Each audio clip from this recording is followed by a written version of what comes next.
আসসালামু আলাইকুম। আমি কিভাবে হার্বস ওয়াটার তৈরি করি সেটাই আজকে এই ছোট্ট ভিডিওতে আপনাদের সাথে শেয়ার করব।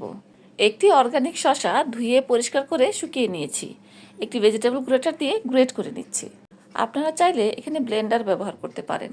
আমি যেহেতু অল্প একটু বানাবো তাই আর ব্লেন্ডারে গেলাম না।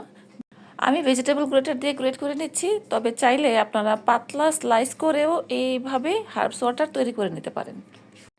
শসাটা গ্রেট করা হয়ে গেছে, এবার আমি এটাকে মেপে নিব। ঠিক সমপরিমাণ ডিস্টিলড ওয়াটার ব্যবহার করব।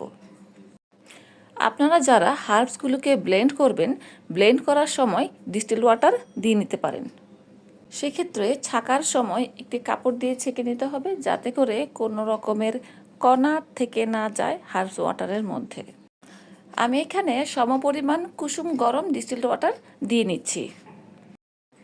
একটি চামচ দিয়ে নাড়াচাড়া করে শসাগুলোকে মিশিয়ে দিচ্ছি। পানিটার মধ্যে ভালো করে ডুবিয়ে দিচ্ছি সবগুলো শসার টুকরোকে। এবার একটি ঢাকনা দিয়ে ঢেকে রেখে দিব 10 থেকে 15 মিনিটের মতো, যাতে করে শসার এক্সট্রাক্ট পানির মধ্যে ভালো করে ছাড়তে পারে। 10 মিনিট পর ঢাকনাটি তুলে আরও একবার নাড়া দিয়ে ভালো করে মিশিয়ে নিব। এবার একটি ছাঁকনির সাহায্যে ছেঁকে আমি পানিটাকে সংরক্ষণ করব, আর শসার টুকরোগুলোকে ফেলে দিব। এগুলো কোনো কাজে আসবে না। চুলায় ফুটিয়ে অনেকেই হার্বস ওয়াটার তৈরি করেন, কিন্তু আমার কাছে মনে হয় অতিরিক্ত তাপ দিলে হার্বসের গুণাগুণ নষ্ট হয়।